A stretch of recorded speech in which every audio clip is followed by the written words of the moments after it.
Hi there guys, and welcome to today's live stream. We're going to be talking all about how you can progress your rehab if you've got back pain and you're working on it from home. So we're going to cover some really important principles to help you safely go through that necessary progression with your rehab. Make sure you don't get caught out either stagnating or pushing on too fast and ending up with relapses, which can be so disconcerting. So hopefully you're going to find this one really helpful. As always, we've got Lara the other side of the camera. She'll be taking down your questions. So if you've got any questions as we go through today's live, then please do post those in the comments below. They're going to help you, but they're also going to help other people watching this, so we really appreciate those. If you are new to the channel, please do consider hitting the notification icon and the subscribe button just to make sure you don't miss out when we next go live. And we do these live streams every single weekday, and we always have that Q&A to help you guys with a little bit of advice and guidance as best as we can from your home. So with that being said, let's get into today's topic.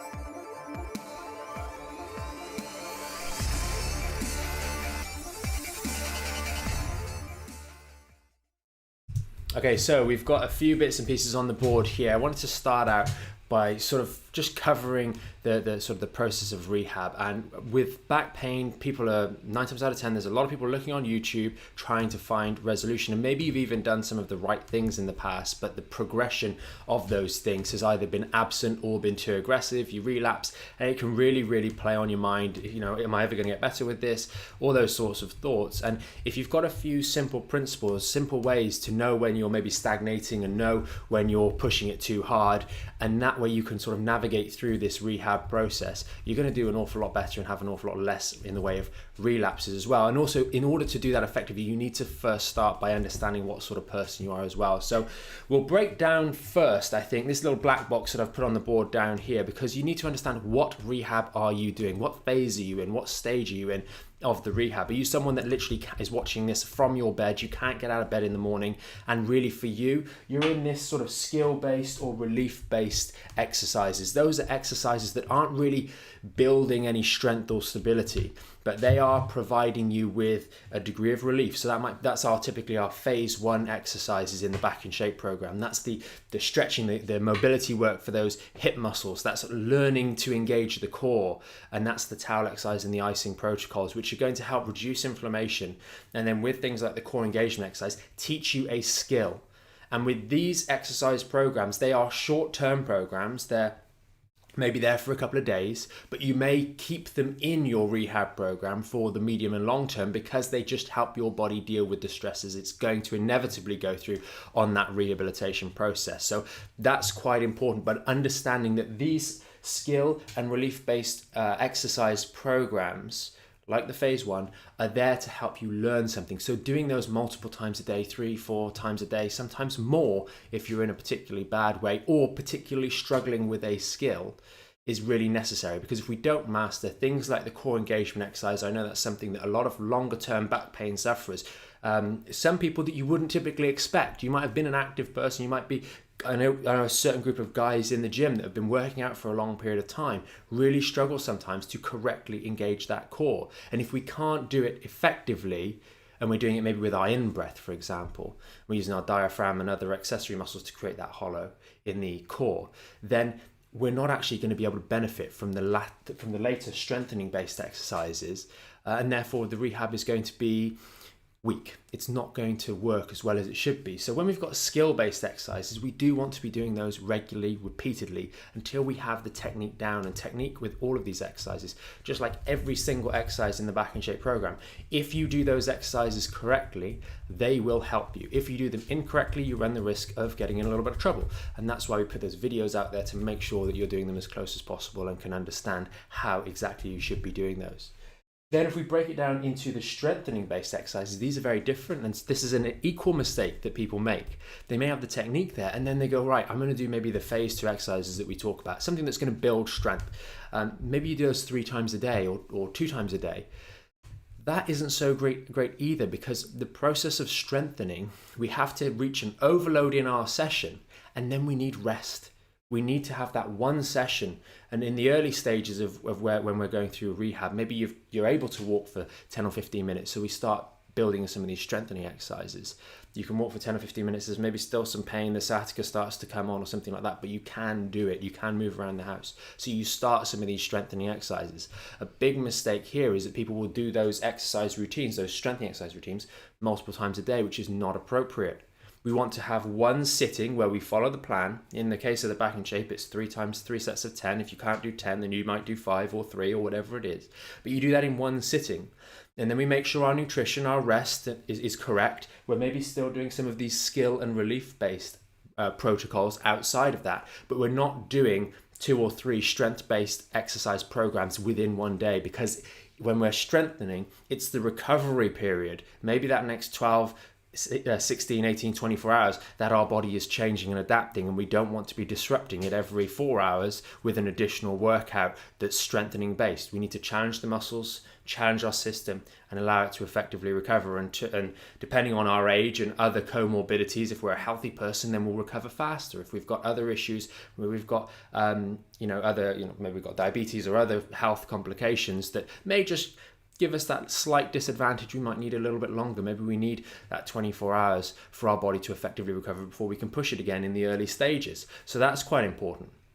And then long term, when we're doing real sort of full workouts, like the sort of phase 3 workouts that we talk about, we may only do those 3 or 4 times a week, but we're working hard in those sessions and we're giving our body the time to recover. And on the days that we're not working out, we will still be doing these relief-based exercises because other challenges come in later on in the rehab. But we're not going to go through that end phase as much for today's live stream. We're going to sit more in that sort of early time frame. So the first thing we want you guys to think about is, what kind of person are you? And I've broken down into 2 people, A and B. Are you overly cautious? And this might be just your natural disposition, or it might be because of experience. You know that as soon as you start doing any sort of exercise, you flare your back up and it knocks you back for 6 days or 7 days, or you feel like you go back to square one. And that is a real problem, because those people tend to end up stagnating. They tend to never get out of phase 1 because we're overly concerned about things and we don't have a framework to evaluate the process with. And then there's the impatient. Those people that are just driven. I want to get it done. I want to get faster yesterday. I want to get healed yesterday. I need to get back to what I'm doing. And those are the sort of people that jump on too much too soon. And sometimes you can fluctuate between these people. The cautious person starts to get away with it and becomes the impatient person because they start to see a bit of results and then they push too hard. So it's having this understanding of what kind of person you are when you're trying to get your back better. What are your tendencies with regards to rehab? Do you overcook it, or do you tend to just stagnate, and therefore adjusting accordingly? And to help the person that tends to go on too much too soon, we've got a little sort of note here. Think about percentages, and this could be you push the exercise too soon. Like I mentioned earlier, you might do 3 workouts in the day, strengthening workouts, when you should only be doing that 1 and allowing yourself to recover, because you feel like, if I'm working hard, then I must be getting better. And that not necessarily can be overcooking it, and we end up getting in trouble. Like I mentioned earlier, we just want to do that 1 workout a day. It might also be you're walking. Some people, walking's a challenge, but something that really they enjoy, especially nowadays when the weather's not in thunderstorms like it's been the last 24 hours, but when it's lovely and sunny in the summer, we want to get out there, enjoy some of the fresh air, and walking is something that a lot of people do enjoy. Maybe it's taking the dog for a walk, or walking with the other half, or walking on your own, just getting that time to yourself. It's very, very important, but sometimes we don't anticipate the change. Now, if I was to go into the gym and say I normally do 50 kilos, for example, on a lift, and I wanted to double it, and I said to you guys, hey, tomorrow I'm going to go and do double, I'm going to do 100 kilos, then you'd say, do you know what, Mike, that might not be the best idea, because you could end up dropping the bar on your neck because you're not strong enough to do that. Your body hasn't adapted to doing that. It takes months to adapt to that, or it takes a period of time. Well, with walking, a lot of people, it's not quite the same, but it's a similar lens through which we should look at the situation. If we can only normally walk 7 minutes or 5 minutes or 10 minutes, and we go and do a 20-minute walk, we've doubled the demand on our body. We've walked twice as far as we ordinarily would. That's 100% increase. And sometimes that's just a little bit too much. It sounds very silly, but if walking is your primary form of exercise, or was before your primary form of exercise, jumping up by double is not necessarily the best approach. So in those scenarios, maybe adding on 10% every 2 weeks. So we go from 5 minutes, and then we go up to 5.5 minutes, and so on and so forth. Or we go from 10 minutes, we go up to 11 minutes. But after a period of a couple of months, you've really started to add on quite a substantial amount, and you will be walking double. But you've given your body that time it needs to recover, that time it needs to make the slow adaptations in the soft tissues, things like the ligaments, the tendons, etc. Not just those muscles, which will inevitably change a little bit faster. So it's important to bear that in mind. And we've got a nice little acronym. We've mentioned it before. Some of you guys who've been on the live streams before will know this acronym or know of it. And hopefully you can use this to better help you in your evaluation process as you're going through the strengthening and your rehabilitation, and make sure you progress in the right sort of way. And just before we get into this, if you do have any questions, I know people tend to bombard them at the back end, so Laura's trying to find everyone's questions. So if you've got any questions on this, maybe your rehab and your journey, then please do post those in the comments below, just so we can get through to those in the Q&A section at the end. So going through this acronym, we've called it TREAT, okay? And if you want to note this down, just take a pen and paper or pause the video if you're watching this after the fact. You can't do that if it's on live. So we've got TREAT as the acronym here. We've got test. So make a test. Maybe it's walking for 12 minutes instead of 10 minutes, or maybe it's doing an extra set. Maybe you're in the phase 2 of the back in shape and you're normally doing 3 sets of 10. You're going to do 4 sets of 10 today. So we're going to make a test, and we're going to make a decided effort that it's on a day that's not abnormal.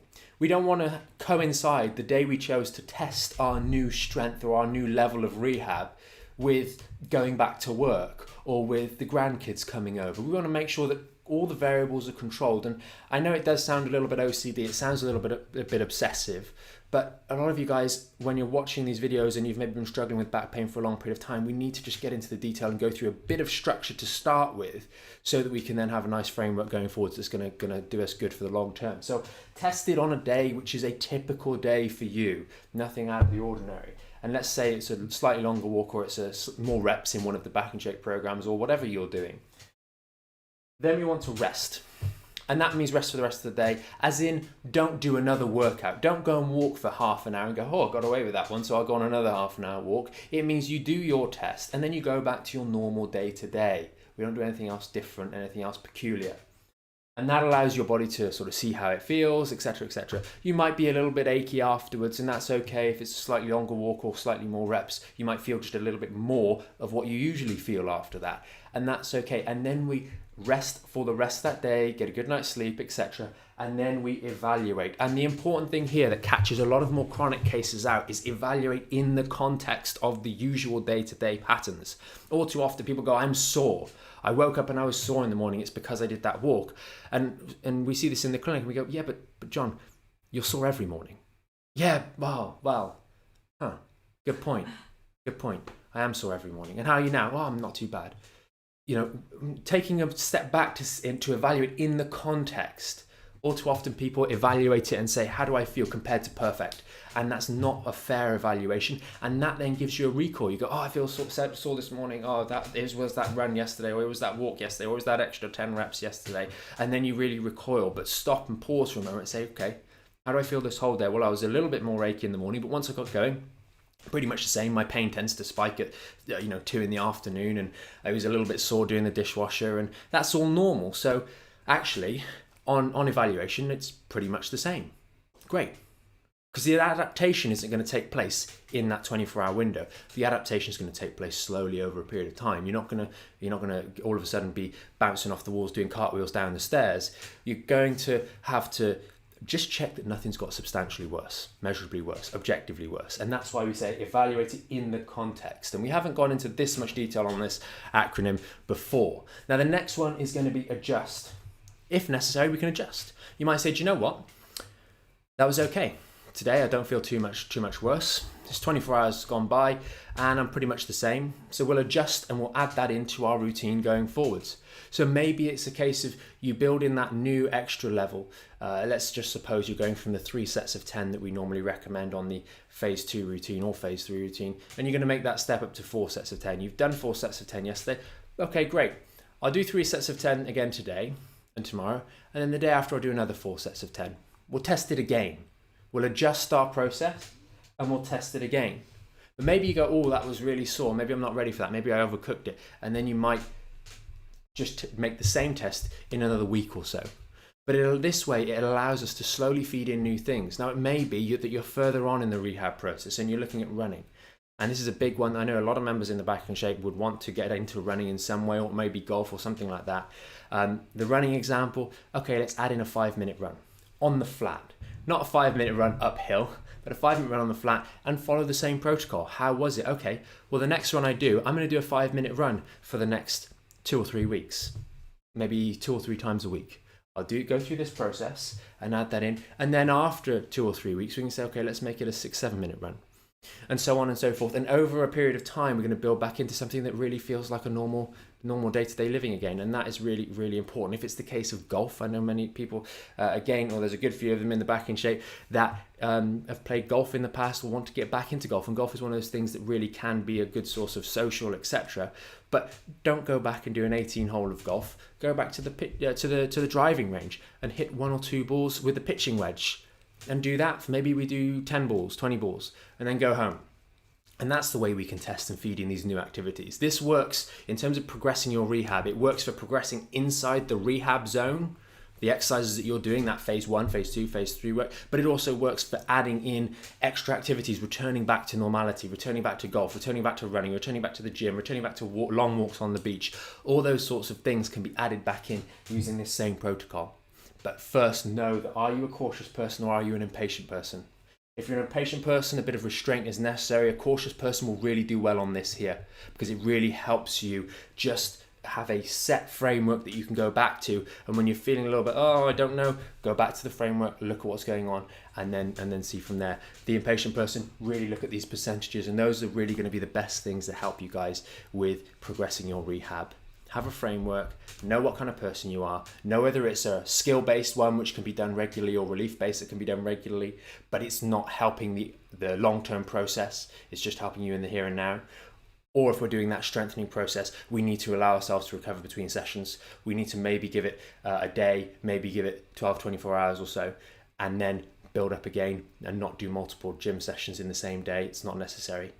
And that will help you guys have more success in your rehab for your back pain. It's a slow process, but little increments over a relatively modest period of time can have a massive difference. And many of you watching this will know how fast 2020 has gone by. And if we'd spent even half of that time just working concertedly, making 10% gains a month, 10% improvements in our rehab a month, we'd be in a very different scenario. Maybe it's 10% more walking in a month.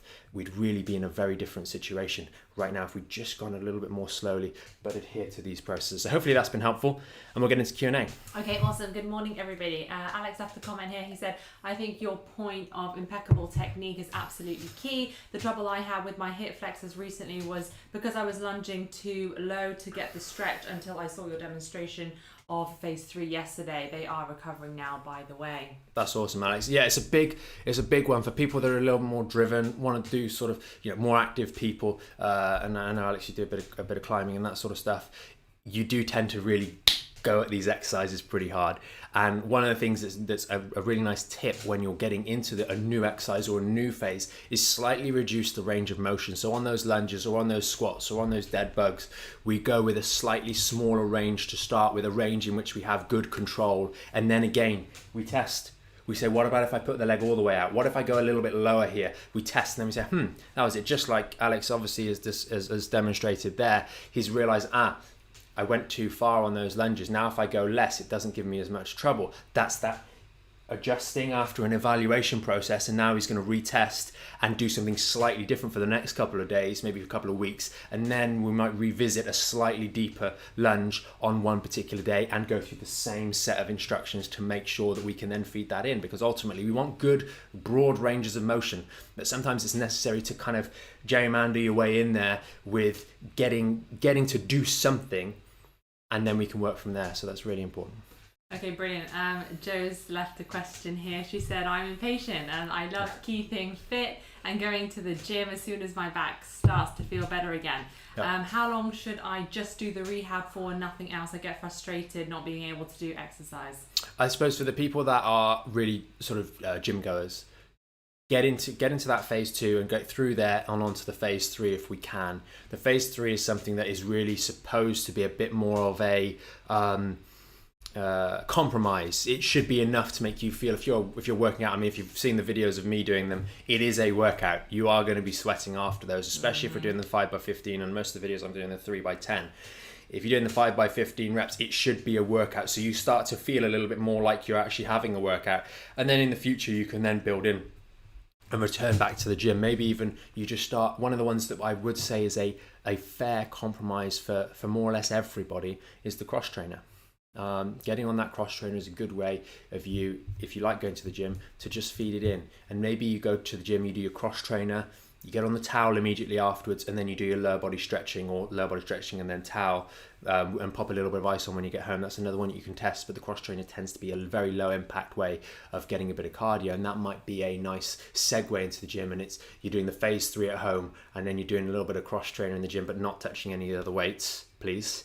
Okay, and that might be a nice compromise for you to have a little bit more of a hard workout and feel like you're working out, whilst making sure that we're doing the safe sort of exercises. Okay, brilliant. Mandy said, I'm cautious and impatient, but fantastic help It's a today. difficult one. She's going to try, she'll be testing 4x10 Awesome. of the phase 3 next week when her ribs not aching. She says she hopes that's correct. Yes. Yeah? No, that sounds sensible. And actually, Mandy raises a very good point. You may feel like you're incautious. Well, I suppose it would be incautious. But essentially, a lot of people will be cautious to start with, but as soon as they overcome that first bit of cautious, then they become impatient. And you may not always be A or B. You may be a mix or an amalgamation of both, depending on where in the recovery process you are. So it's important to reevaluate that and be aware of that when you do maybe start to get a bit of progress, you're very, very cautious when you're in trouble. But once you get a bit of progress, you become impatient. And knowing that is really important, because you're going to have different risk factors, different challenges to face, especially if you're enjoying some of the workouts. Sometimes when we get back into some of these activities, maybe it's horse riding or cycling or walking, when we do start to enjoy them, we turn into this impatient person, because the endorphins are running, you're enjoying it, back out, doing the things that you like, and you do too much. And that's also something to be mindful of. Okay, brilliant. Just a comment here on YouTube. David has asked, are the back stretchers any good? The ones where the height can be adjusted by 3 levels. Yes, I think I saw that one a little while ago, or earlier this morning. Yes, this morning.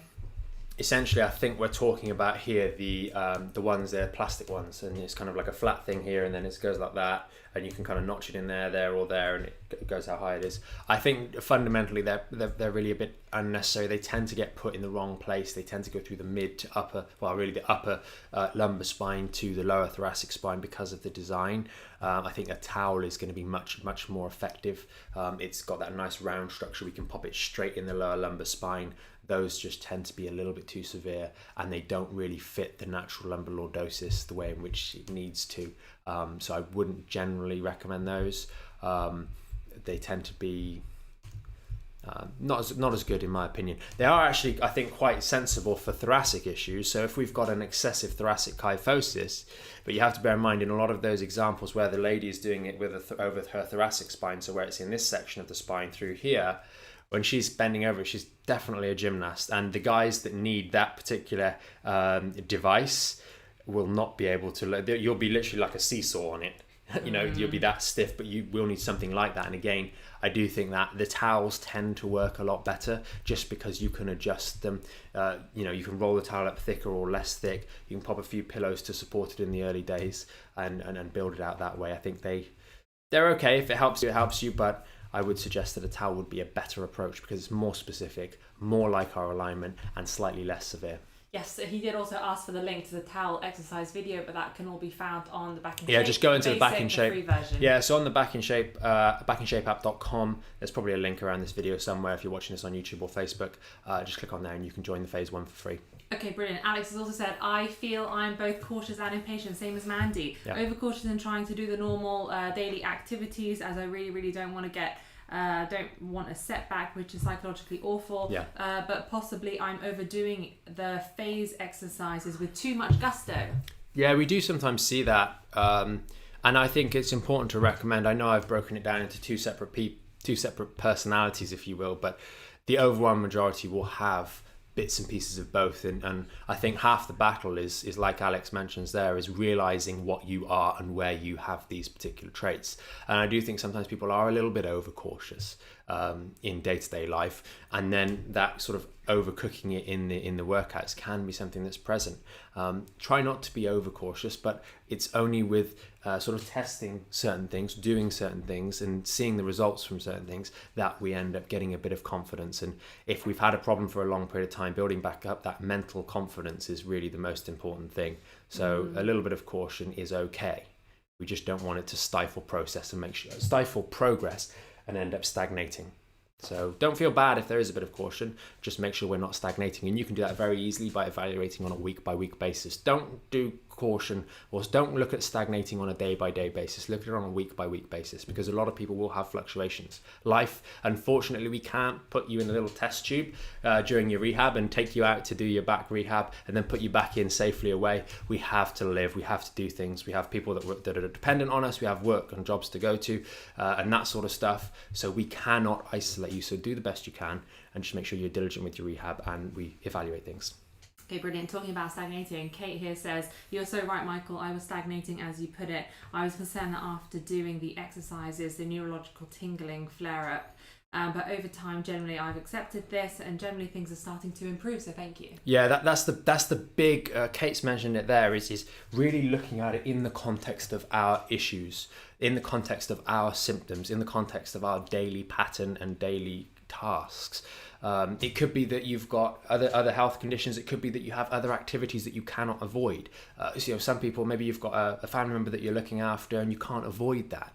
And therefore that is a necessary thing that flares your back up. We can't avoid those things. So we have to look at our progress and the effect of our exercises in the context of what our usual day-to-day fluctuations are, whether it's comorbidities, whether it's co-activities that we can't avoid. That's really, really important. And that allows us to effectively evaluate things and then figure out the correct pathway forwards. Okay, brilliant. Let me just quickly go back to YouTube. No, great, wonderful. That's it for today. Thank you, everybody, for your questions. Well, thanks for those questions. Those really did help us go into a little bit more detail and sort of raise some points that I think will be hopefully helpful to many of you guys watching this after the fact. So thank you to everyone who did ask their questions and bring that input. It's really, really valuable and much appreciated. And I do know that many people watching this will also benefit from those questions. So please do, if you're watching this for the first time, or maybe you didn't ask a question or didn't know what to ask or didn't feel comfortable, please do ask away, because it helps not only you get the benefit, but also many others watching this thinking exactly the same thing. So thanks so much for joining us on today's live stream. If you are new to the channel, please do consider subscribing and hitting the notification bell. If you're watching on iPad, iPhone, or some of the other smartphones, it'll give you the notification straight to your phone so you know when we go live. If you're watching on computer, well, do that anyway, but make sure your computer's on so that you actually get the notification when we do go live. And we will see you tomorrow with another live stream. Have a great afternoon, everybody. Bye.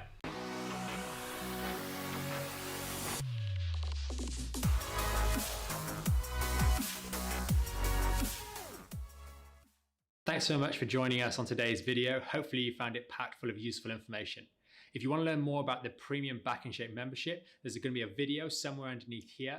And if you want to stay up to date or tune in to some of our more recent live streams and the Q&As at the end of those, then that's going to be down here. And remember, you can subscribe to the channel up here and hit the notification bell to make sure you know when we next go live, so you can join us for our next live stream and Q&A.